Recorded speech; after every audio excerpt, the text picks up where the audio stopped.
please and clearly into your microphone. So this will help us make sure everything is running effectively.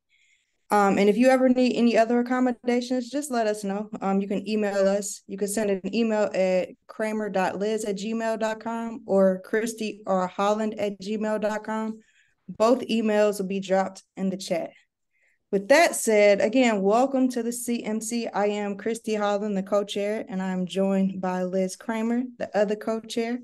As a reminder, this is a place for residents and interested individuals to advocate for and learn about mobility and transportation issues in St. Louis City. So please be respectful in the conversations and your questions. We are grateful to have so many people here from the city. And we encourage everyone participating to be respectful of their hard work and efforts, as well as all of the varying opinions and other work that has been done. If you have the opportunity to speak, please avoid jargon and acronyms. I know in our field, there's a lot of technical terms, and when we're talking with community members, things can get lost in translation. So if you are going to use a technical term, please define it in the chat and ideally send a link where we all can follow up about what that term actually means. Please be mindful of time. We will be encouraging more follow-up to answer any questions that you may have. We want to make this meeting very focused and very respectful. So we will make sure that if you have any questions, you can send them to us and we'll send them to our partners or whoever's going to be having the conversation at our meetings, and make sure you have an answer to that. Please use the chat to share questions and responses. Even though we're presenting a lot of information here, this is a conversation. So use the chat. It's fun. Let's talk. This isn't Twitter, but use the chat. Let's have the conversation. So with that, I would love to say hey and welcome to all of our city staff, the mayor's team, and a number of our alders that are a part of this effort. So I'm going to ask each of the city representatives, to give a quick introduction and say hey to the committee. We will start with Andrew Lackey. Hey, Andrew. Hello. So I'm Andrew Lackey, and I'm the Deputy Commissioner for the Office on the Disabled for the city of St. Louis. And I will pass it to Grace. Hi, everyone. Grace Young, Senior Advisor in the Mayor's Office. I will send it to Casey. Hello, everyone. Casey Millburg, Policy Director in the Mayor's Office. I will send it to Alderwoman Schweitzer. Hi, everyone. Alderwoman Ann Schweitzer of the 1st Ward. I will pass it to, I thought I saw Michael Browning. Hi, everyone. This is Alderman Michael Browning, Alderman of the 9th Ward. Nice to be here. I will pass it to my legislative assistant, Caitlin. Hello, everyone. My name is Caitlin Smith, she, her pronouns, and I'm the legislative assistant for Alderman Browning. If there's any other city employees, I'm going through and I don't see anyone else, but Scott, go ahead. Good afternoon, Scott Ogilvy, Planning and Urban Design Agency, Program Manager for Complete Streets. Maybe I'm the last one. Yep. I don't see anyone else either. So welcome, everyone. Welcome.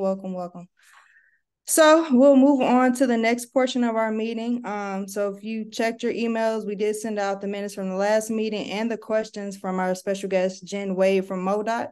So I'll open up the conversation now if there's any questions or concerns from that last meeting.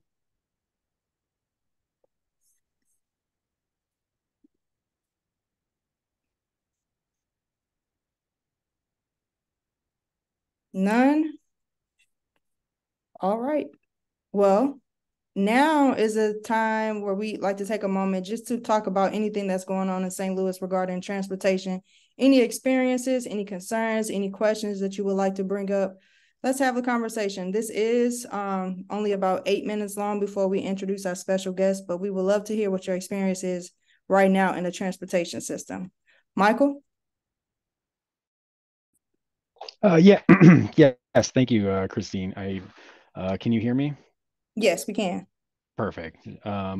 So the bicycle lane for the entire length of the Tower Grove Avenue is falling into pretty bad disrepair. So much so that I routinely see people either riding on the sidewalk or on the street now because of the disrepair that it's in. I'm wanted to bring that up to the CMC and see if there's a way we might be able to contact the correct department to see how we can address that. Thank you. Thank you. Christy, can I just hop in and answer that one? Sure can. So that stretch of Tower Grove from Magnolia up to Vandevenner is getting a very significant cycle track project that should be under construction next spring. So there'll be a brand new cycle track, brand new sidewalk on the west side of that street, also repaving and many other related improvements. But so there's a big investment coming, but I don't think it'll be repaved in the meantime until that project begins next year. You said construction next year, Scott? Yes. Thank you. All right. Thank you for that, Scott. Matt? Hi, my name is Matt Vichalkovsky. I live in Benton Park West, and I work in Central West End. I commute to work every day. I wanted to tell you just really quickly about a incident that I had recently in the Central West End, which I feel like might have turned me into a traffic violence statistic, and maybe like a couple of things that I learned from it. About 3 weeks ago, I was doing errands in the Central West End. I had to do something at Walgreens over by Schnucks, and then Bank of America. I decided to ride my bike along Lindell just for the 3 blocks. I thought that would be the easiest thing to do. About halfway through, cars were passing on my left. This is a 2-lane road. Cars were passing my left. Everything was fine. And then I hear an engine gunning behind me. And as I turn around behind me, I just see a car sort of swerve into the other lane. Clearly what was happening is a car tried to bypass the traffic in the left lane by going through the right lane, didn't see me until a moment, they were almost on top of me. And then they swerved back. So, but for the grace of an aggressive driver who did notice me, I wasn't hurt at all, but I do know that there have been fatalities in the city because of this.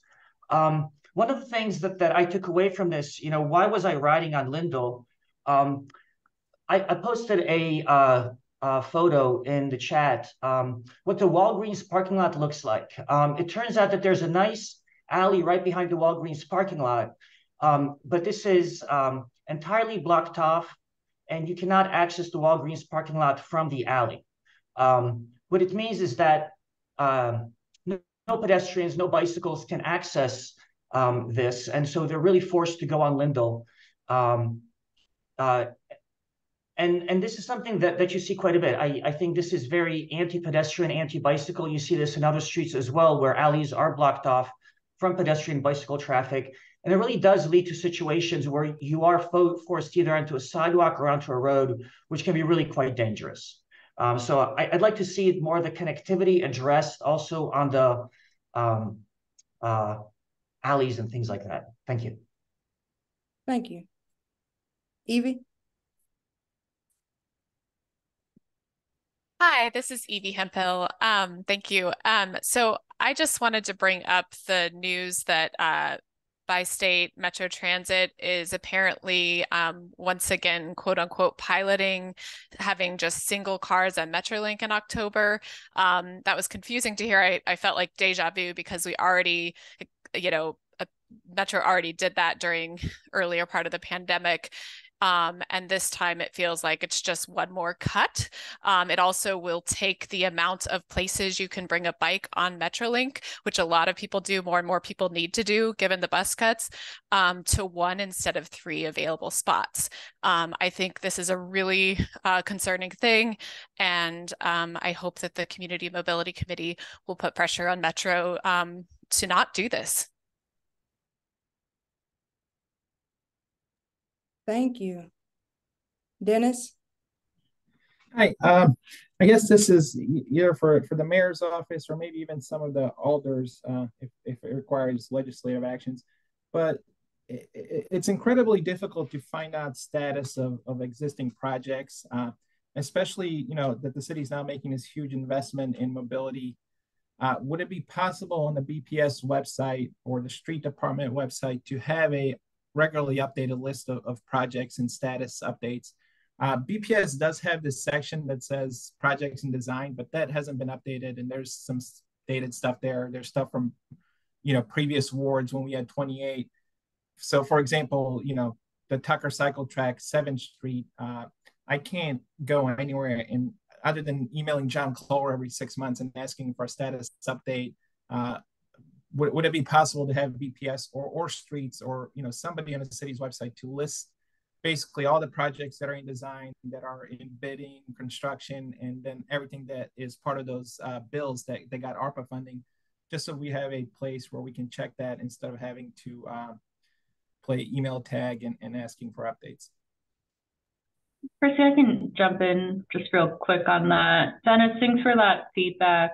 Mayor's office has been talking to BPS and streets on how we can better communicate, knowing that they also have been trying to fill a communication spot as well on these sort of infrastructure projects. But we're also working with an ARPA marketing and communications consultant, and how for the ARPA funded programs we can better communicate to the general public as a whole on the status of those. So hopefully a lot more good news to come throughout this year on how we can be more transparent and communicative of where money is going and timelines for projects. Great. Thank you so much. We have time for one more before we move on to our guests. Patrick?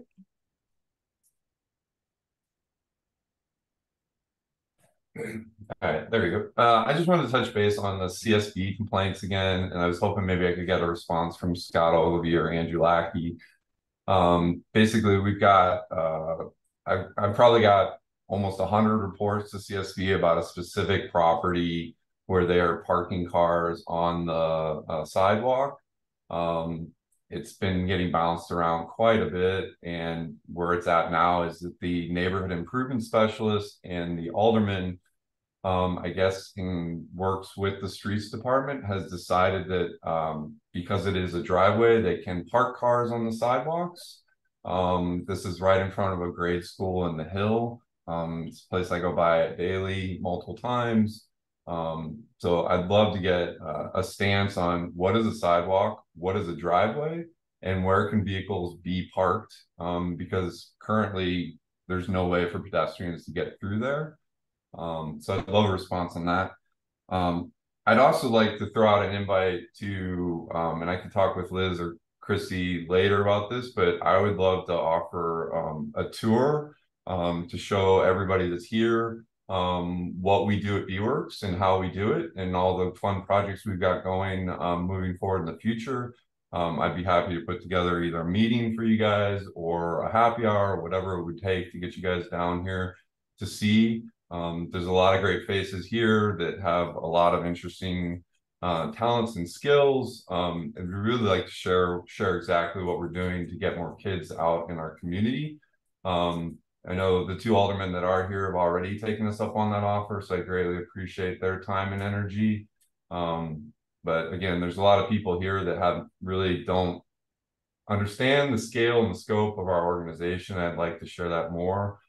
The last thing I'd like to share, and Cindy can jump in if she'd like, but we've got a Safe Routes to School application that has been submitted with the City of St. Louis, East-West Gateway.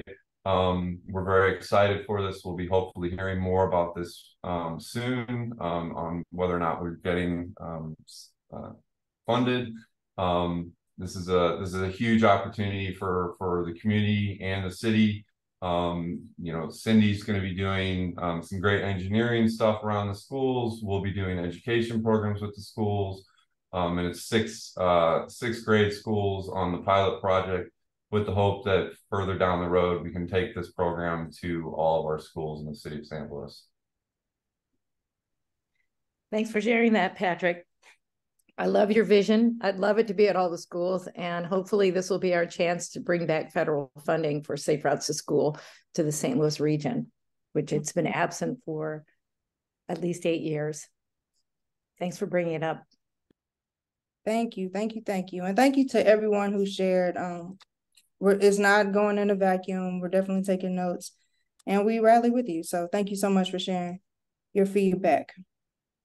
Moving through the agenda, we do have a very hot topic today. We have special guest Casey Millburg. She is the policy director for the mayor's office, here to talk to us a little bit more about what's going on with Board Bill 105, or, as the streets will call it, automated enforcement. So welcome, Casey. We are super excited to hear what you have to share for us. So with that, I'll give you the floor. Hey, first of all, thank you all so much for extending this opportunity to come visit with you all on this and share a little bit about the current content of this legislation as it's been filed. As it's been stated, my name is Casey Millburg. I'm the policy director in Mayor Jones's office. I joined mid-December 2022, so I'm not quite at my 1-year mark, but coming on towards it. And automated camera enforcement has been a topic of intense interest and conversation, I think, since my very first day in this office. Conversations certainly escalated earlier on this year, and a lot of people came together and have had a very intensive number of meetings to talk through, to be very frank, what went wrong with the city's prior red light camera program. The answer is a lot. We got very sued over it, I think is the technical term. And there's been a lot of good conversation about learning from, what happened with that and thinking through what a better model that reflects the way things, should be working in the city of St. Louis, what that looks like. So what I'm going to do quickly is I'm going to drop in a chat the link to the legislation that has been filed online in case anybody hasn't had a chance to look at that yet. Let's see. So that should take you to the webpage for Board Bill number 105, which is referred to as the Automated Camera Enforcement Act. Alderman Shane Cohn, who I believe is the most senior member of the Board of Aldermen, has graciously agreed to carry this legislation. He's very passionate about this issue. When he heard our office was interested in, I think that he was the first person to reach out to us on it, has been a great partner to work with on this so far. So what I thought I would do is go through the various sections of the bill in a high-level fashion to just get a sense of some of the moving pieces and then provide some context as to why things are currently written and they're the way they are. So if you pull up the actual copy of legislation, which you can find if you scroll down that webpage, there's a link that'll take you to it. It'll say latest bill text introduced. And what you can see, so it starts off with the whereas clauses. These aren't legally binding. These are just the findings of facts that is the city saying this is why we think this is necessary. So the real meat of it begins at the bottom of page 2. Section 1 involves us repealing the problematic, outdated, unused, old automated camera enforcement legislation the city had that focused exclusively on red light violations.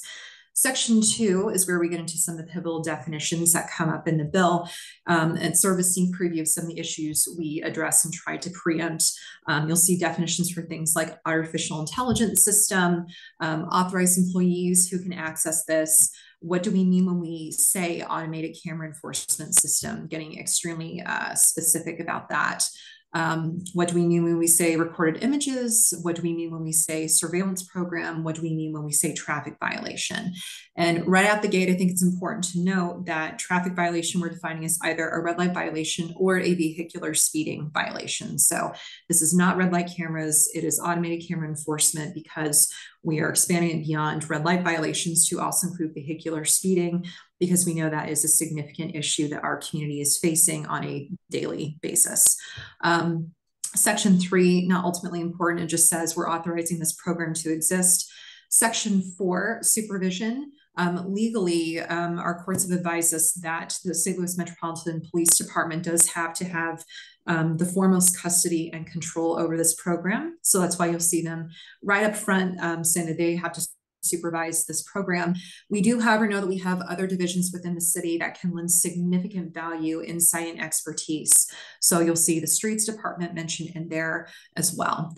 And we also kept it broad to say any other city departments or visions that may be necessary. For example, our information technology services agency, may be able to hop in and lend their insight on technology as well. So you'll see just some of the general parameters of these are things you're going to coordinate on. It's, from start to finish and ongoing evaluation is the high level summary. When you scroll to section 5, you'll see that we are building out what we would like to see information-wise from any prospective vendor who provides the automated camera enforcement technology to the city. And what we're doing in this section of the legislation is stating, here's what we want to see in the request for proposal. These are things that we think are important to evaluate any vendor who could be interested in providing the service to the city. Can you meet the qualifications of what we consider to be an automated camera enforcement system? For the record, those are standards that our courts have advised us that we, would need to see. So that's where a lot of those standards come from. It also includes things like, are you the vendor able to quickly, maintain, repair these cameras in the event that something happens to one? What is your ability to cover the associated costs of installing, maintaining, repairing these cameras? Can you, provide signage, any signage that may be required? What is your technological capability for ensuring that the city and its authorized employees can review potential violations of city ordinances? Do you have any technological ability to assist in determining the identity of the person who's operating the vehicle that potentially committed a violation? Ability to integrate into the real-time crime center, your ability to safeguard access to this information from unauthorized access, your ability to ensure that only authorized employees will be able to access. What are you doing on data selling? I know that's a big issue for a lot of people too. And are you able to ensure that none of the information or data that you're getting for this are, used outside the parameters of this program or exchanged for anything of value? Can you do a little bit more oversight? Can you provide an audit log of individuals who access this information? What's your retention and destruction schedule? And how much influence could the city have over that? Are you able to participate in any processes that the city would need to implement in terms of providing people with actual notice of a potential violation under this ordinance? If you can do that, can you help provide separate notices? One that, is public facing that, we do have to put on, to the public, that CaseNet would host, for example, that, is a little bit more anonymized information, and one that individuals would receive in person that has more of their personal information included. And then are you able to meet any of the requirements that we could see under the state or federal law for these kinds of systems? We then go into what our minimum requirements would be. And again, that's, those are the requirements that are encompassed in, some of the prior sections talking about definitions. Those are the requirements that I mentioned that our courts have said, you need to be able to show as much of the violation that's happening, the face of the driver, the vehicle as it's engaged in, the alleged violation, license plate if that's an option, anything that really demonstrates beyond, that demonstrates that the government has met its standard of proof to say, yeah, okay, we can pretty firmly say that we are confident that a potential violation has happened, and we are providing you with all the information up front to show you why we believe this has happened. When it comes to, vendor maintenance requirements, we're putting provisions in there that say, okay, you have to be responsible for installing, implementing, maintaining, repairing the system that you're providing to us and quickly repairing it. We go a little bit deeper into vendor information protection requirements. Again, safeguarding from unauthorized access, ensuring only authorized employees as designated by the city have authorized access. In terms of prohibitions, we're pretty stringent about saying, again, that you will not be providing access to, sharing, selling, otherwise making available these images for certain purposes, including any artificial intelligence system, including but not limited to facial recognition, any electronic surveillance program of citizens, anyone who's not an authorized employee, any purpose other than implementation of the automated camera enforcement system. In no instance are you going to be able to exchange any of these items for anything of value, any of these pieces of information for anything of value. We also, because this is a legal standard that we do have to meet, have included the requirement that our vendor has to be able to provide an individual who can testify in the event that somebody decides to exercise the right to take this to trial. So that's referred to as the governing doctrine is called the silent witness doctrine, and it's used commonly with environmental violation enforcement, so illegal dumping in the city, where we have cameras, yes, that can capture footage, but the cameras function as a bit of a silent witness. And so when somebody exercises their right to go to trial for environmental operations or under this ordinance for a speeding or red light violation, the company that maintains and operates those cameras would have to provide a witness able to testify to how do these cameras work, chain of custody of evidence, things like that. So that's why that is spelled out in there. In terms of location identification, you'll see the next section says that the St. Louis Police have to coordinate with the Board of Public Service for selection of locations. We've spelled out a little bit of the criteria that we want to determine that. It's data on vehicular crash locations, including impact, side crashes, crashes involving pedestrians and bicyclists, crashes resulting in injuries and fatalities, data on where violations currently happening, including red lights and speeding and crashes. Traffic volume is going to be something that's taken into account. Equity and environmental factors, we want that to be taken into account. And also building in a provision for community feedback where, if people in a neighborhood know, that there is, rampant speeding, that happens in this intersection, or there's a stop sign that's being treated as optional, or stoplight that's being treated as optional, that maybe the city doesn't have data on, building an opportunity for the community to provide feedback on this location might be one that the city wants to consider. In terms of the implementation of it, the automated camera enforcement system is going to be, again, under supervision of the police department, but working in collaboration with BPS and other city, Board of Public Service and other city divisions that may be necessary. In terms of the placement, let's see, additional, so after the first placement, additional cameras are authorized to be installed or deployed using the location identification criteria that we previously discussed. In terms of, authorized use, again, it's going to be speeding and, red lights as well. Red light violations as well. Prohibited use, we have a section about, again, going hard on what these will not be used for. So for example, we wanted to make sure that in the event that any cameras pick up any footage regarding, well, let's take these in order. This was an issue from the last time, the legal right turns made after coming to a complete stop at a red light at an intersection that does allow for right turns. You will not be ticketed for that.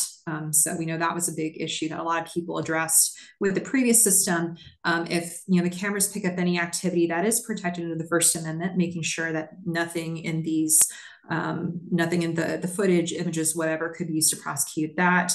And then of course we want to make sure that we're mindful of our in-house residents. So if, there is footage that picks up an encampment or, someone, who is asking for money or resources, that, that there's no way that this footage could be used to prosecute or go after those individuals.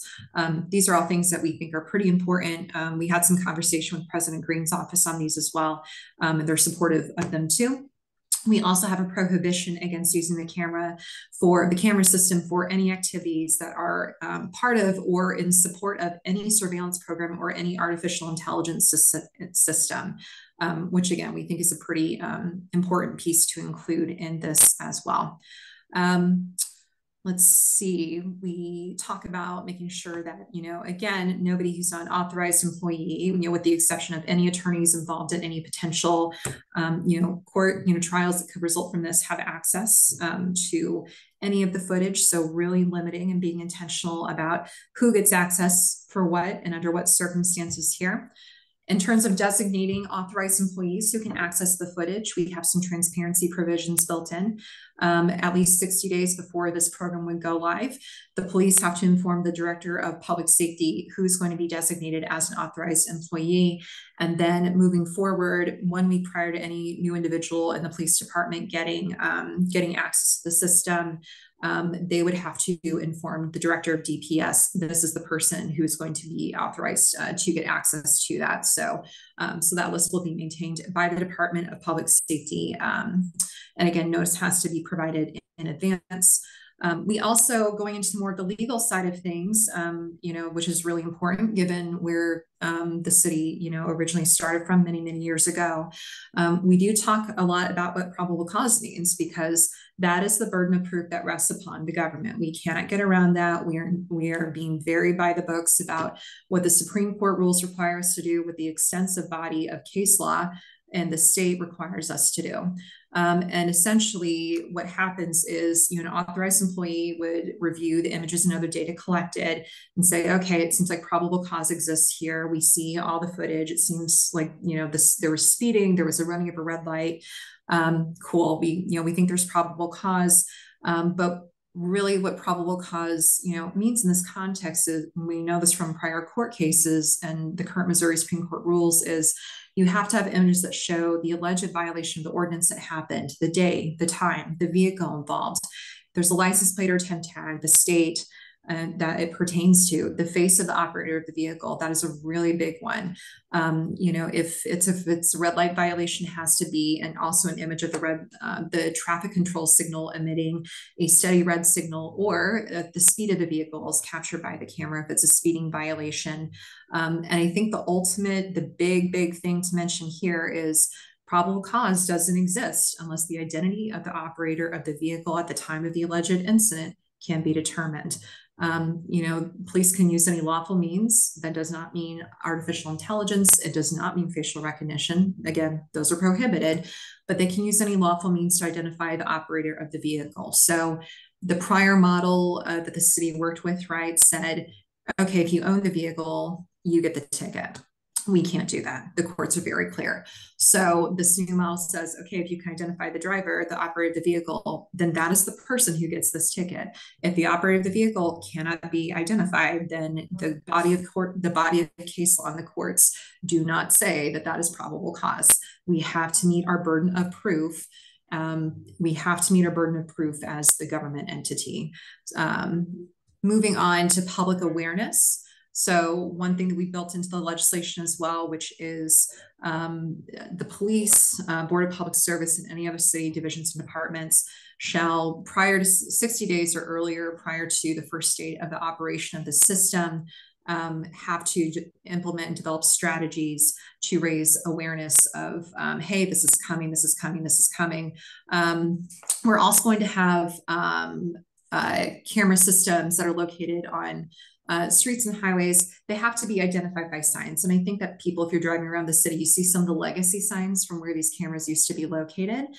So think that, but it'll just be updated to include the new locations. And then of course, other public awareness strategies. We didn't want to get too specific to ensure that we can be flexible. So it could be neighborhood meetings, it could be town halls, really working with a lot of our good community groups to raise awareness, on where these are going to be and what this all means. So that's that section of the bill. And then we've also built in an assessment requirement, an annual assessment requirement, requiring the police to compile and provide to the director of DPS a report that reviews the outcomes. And it's going to look at things like, okay, so how many crashes are happening at intersections where these systems are deployed? Let's compare to the number of crashes at intersections where these systems are not deployed. Violations, the number that have been issued through the system, the number at each intersection where a camera system has been installed or deployed, and violations by zip codes, anonymized demographic data to the extent it's available of who is getting this. That's a really big one. We want to make sure, we want to make sure that we know, where is it, in the city that you're coming from, what is your race? So that's something we want to make sure is very much a built-in part of this. And also information about the cameras themselves too. So number of cameras, location of cameras, the time interval for retention and destruction of data under these. Let's see, who is it who has access to the system? So who are the authorized employees? And then a copy of this is to be transmitted to the Board of Aldermen as well. So, and then annually at the time that they're doing this assessment, SLMPD in partnership with Board of Public Service will determine, okay, how's this going? Do we want to deploy more? If so, where, using that assessment criteria. In terms of prosecution, this is governed by the Missouri Supreme Court rules. So we have to comply with those. What this means is, you get a notice of an alleged violation that is sent to you. You're only supposed to receive it if you are the individual who was operating the vehicle at the time. It has to comply with Missouri Supreme Court rule requirements.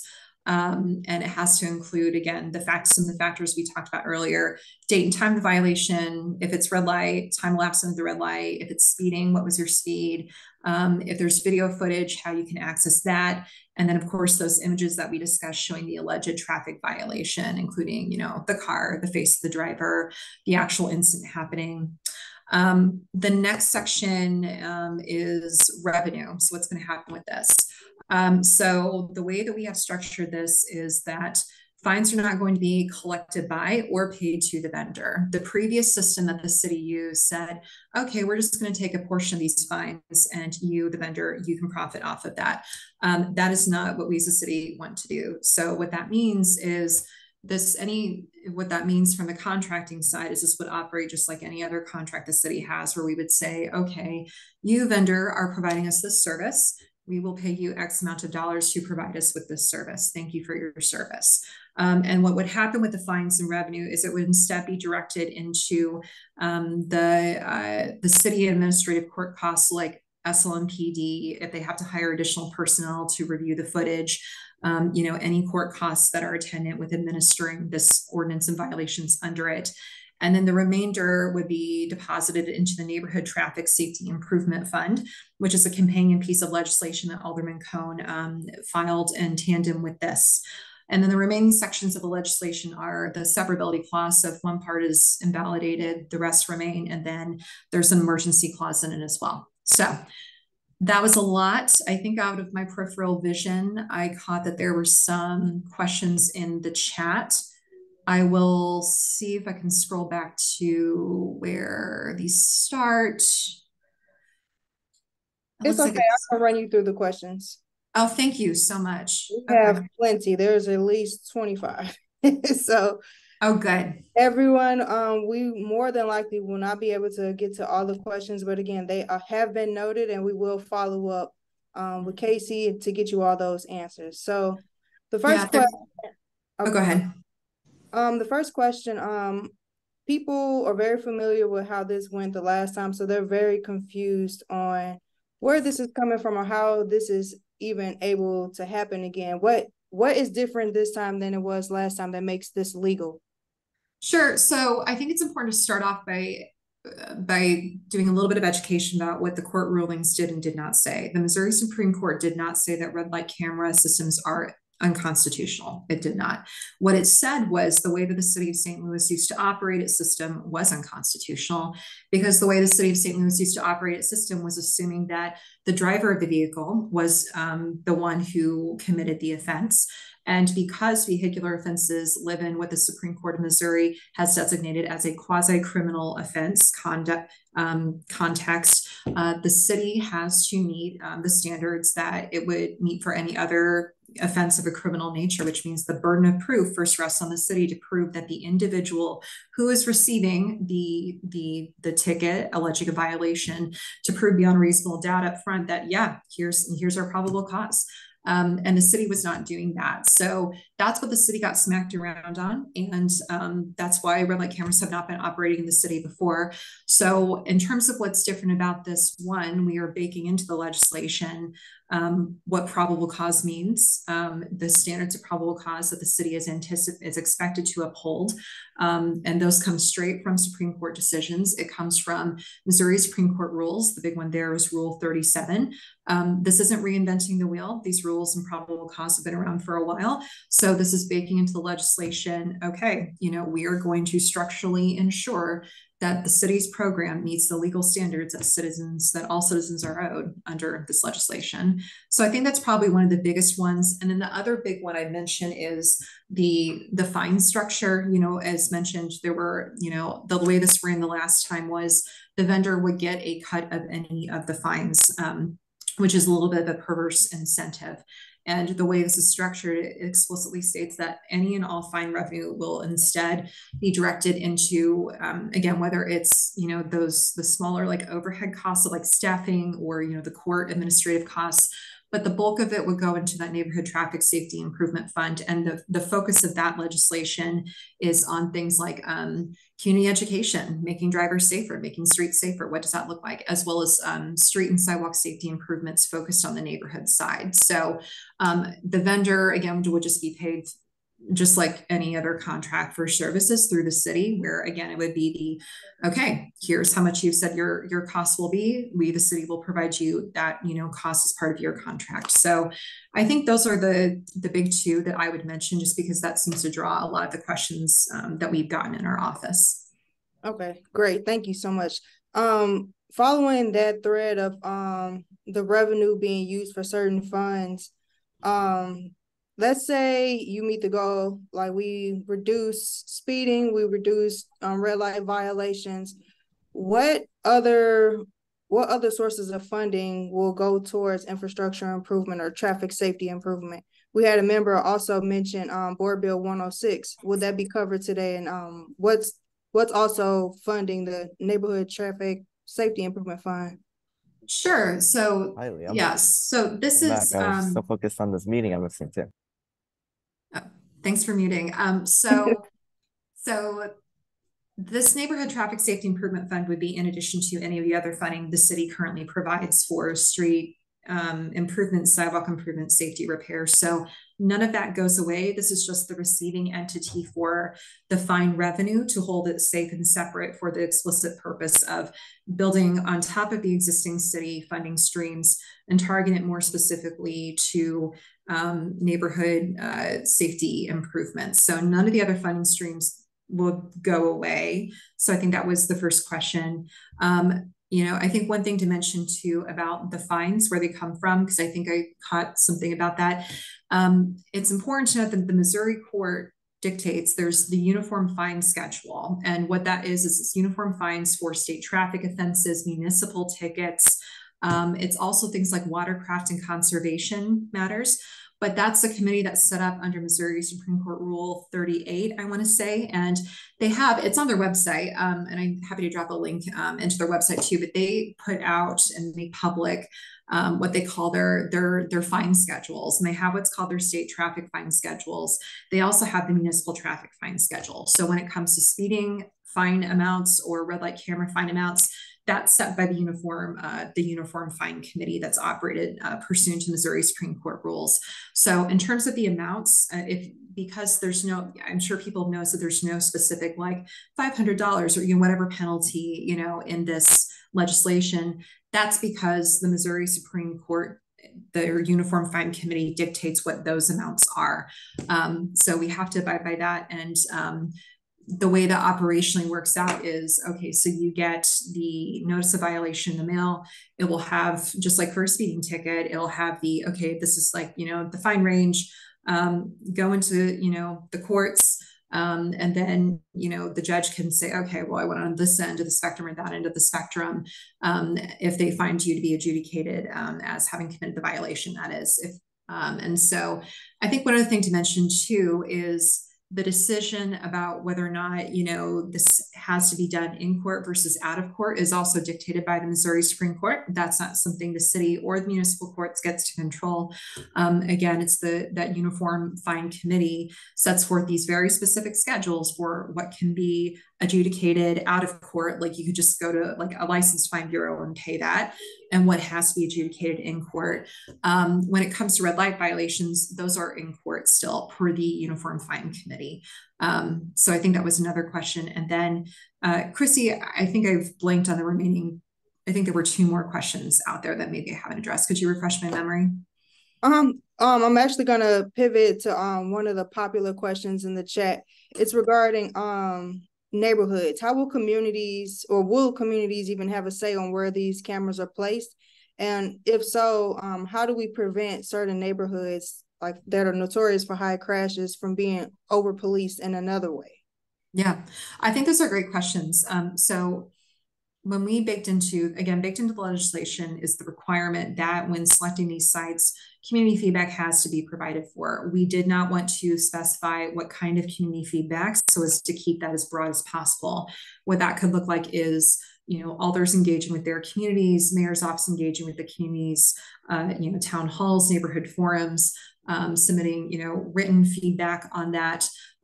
So there's, again, the flexibility is intended to be very broad because we know there's going to be a lot of thoughts, a lot of perspectives shared on this, about where these do and do not make sense. And then in terms of how do we prevent certain areas of the city from being over policed just in a different way, even, if this is automated, part of the intentionality behind doing the annual reporting, that forced reporting that has to be made public, is to identify, okay, where are these tickets coming from? Who is getting these tickets? Where are they living from? Where are they residing? To allow us to have that oversight and say, okay, well, this seems like it's a little lopsided here or a little lopsided there. We need to make an adjustment here, an adjustment there. The prior automated camera enforcement, red light camera legislation didn't really have any reporting or accountability built into it. And that was problematic. And what we've seen from other communities that have implemented automated camera enforcement legislation is that it is really important from the get-go that you bake these sort of regular reporting requirements, that transparency, those data pieces built into it from the get-go, so that it's a clear expectation by both the public as well as the city entities that are operating this, that there is going to have to be, some information sharing. There will be accountability. And the overall intent of that is to ensure that if adjustments need to be made, that they can be made and that they are supported by tangible, factual data. Awesome. You answered the next question I had around accountability. So cool. Perfect. Well, like I said, we have plenty more questions. You provided a lot of valuable information, and we thank you for that. Can I just chime in real quick, Christy? Yes. And Casey, I don't think you answered this directly, but a lot of folks had questions on 106, how that's being structured, how projects are going to be selected for funding. If you can just share that, what Alderman Cohn's approach is on that and how folks can get him feedback. Sure. So Alderman Cohn introduced Board Bill 106, and let me see if I can drop a quick link into the chat here so everybody is able to access it. Please bear with me a minute. Oh, you're good. Liz shared the bill. Oh, wonderful. Thank you so much, Liz. This is, I think one, it's fair to characterize this as a starting point for further conversation. The overall intent is, of course, in the bill, the automated camera enforcement bill, you'll see reference to, okay, beyond like the police administrative and courts administrative components, the rest of this money moves into this fund created under Board Bill 106, the Neighborhood Traffic Safety Improvement Fund.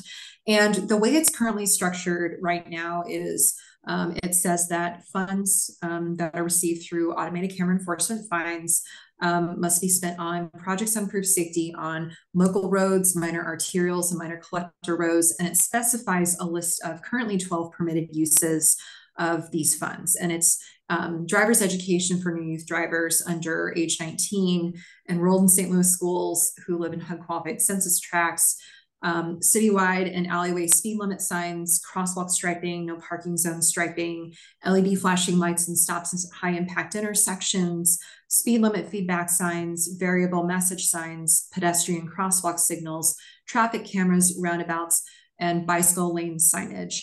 And then there's some language requiring report detailing the disbursements of how these funds are used.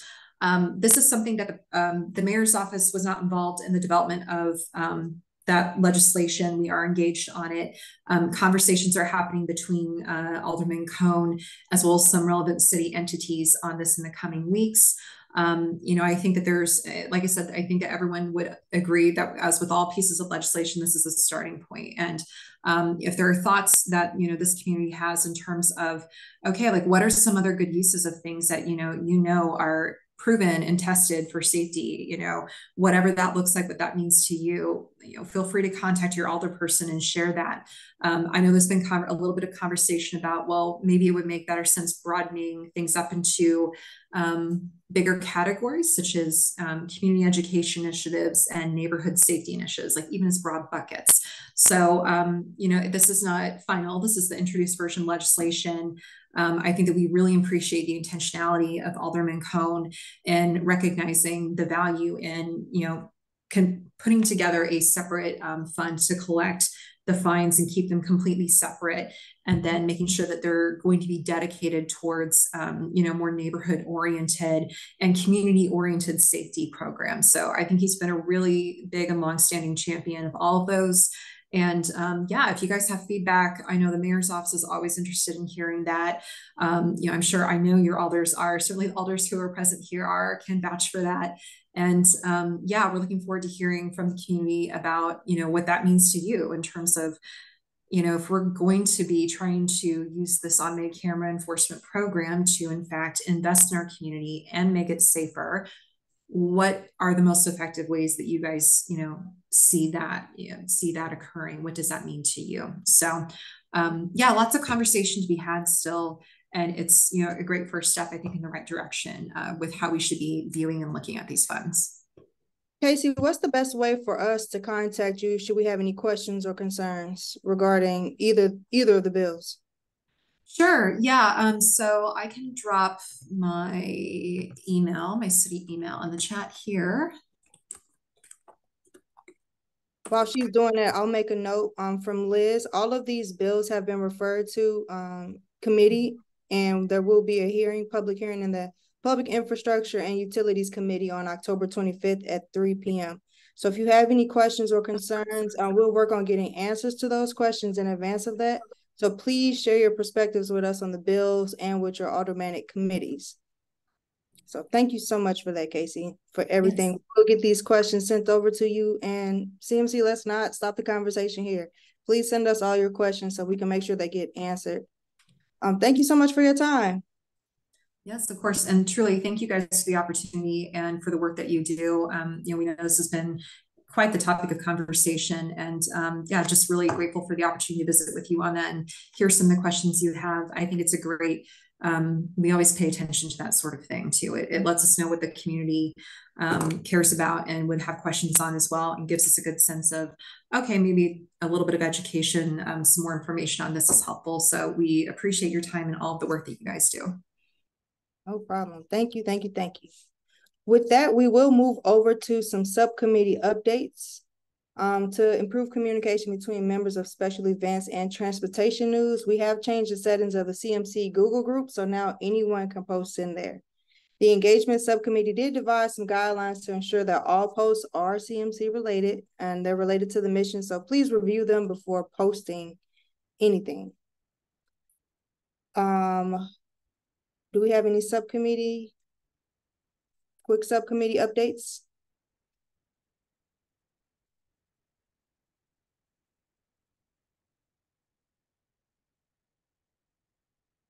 All right. Well, the next subcommittee meeting is October 17th.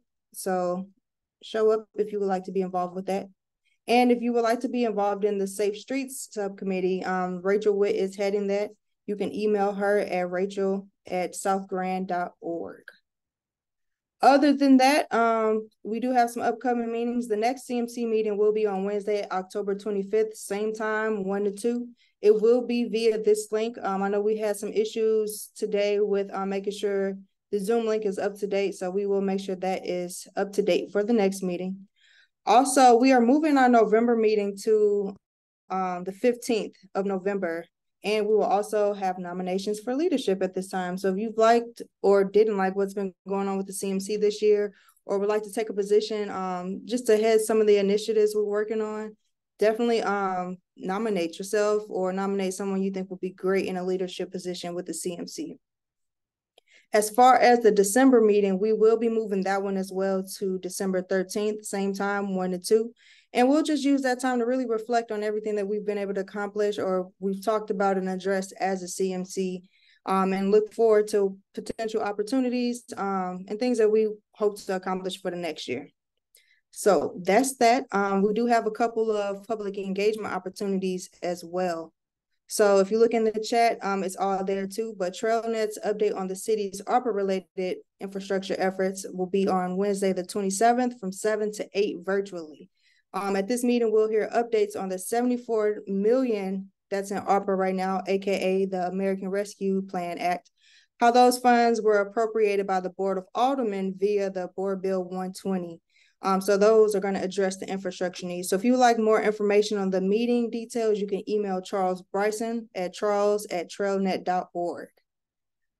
The 2024 Coordinated Human Services Transportation Public Survey, that's a mouthful. That is taking place soon with East-West Gateway. They're making this plan for the region, and they invite the users of the public transit and other transportation services to complete the survey for the use of the Coordinated Human Services Transportation Plan. So that plan is designed to help coordinate transportation services to enhance mobility for seniors and individuals with disabilities and to reduce the duplication of transportation services within the region. If you would like to comment on that survey, that's also been dropped in the chat. Last public engagement opportunity. If you are not familiar with Transform 314, they are also holding community convos this week in North County. It is tomorrow as well, I believe. Kelly, if you would like to give a quick update on that, you are more than welcome to. I did post the flyer in the email if you want to participate in that conversation more, or just invite your friends and family, your network to have the conversation so that we can continue to make St. Louis, the transportation system, we can make it into what we need it to be: safe, efficient, reliable, all of that. So with that said, we are right at 3 o'clock. Thank you, everyone. Thank you for a great conversation. Definitely dig into the automated enforcement bill and let's have the conversation. Send over your emails and your questions. Thank you. Listen, Christy, I dropped something in the chat. In case there's any new questions that weren't in the chat that you guys are compiling, if you can ask in the summary recap email that folks send them to you guys, so you can send it to us in one document, that would be very helpful. I know Casey shared her email, but just in case she gets inundated, I want to make sure we can coordinate any duplicate responses too. Okay, no problem. We can do that. Okay, thanks all. Thank you. Bye. Thanks, Bye. everyone.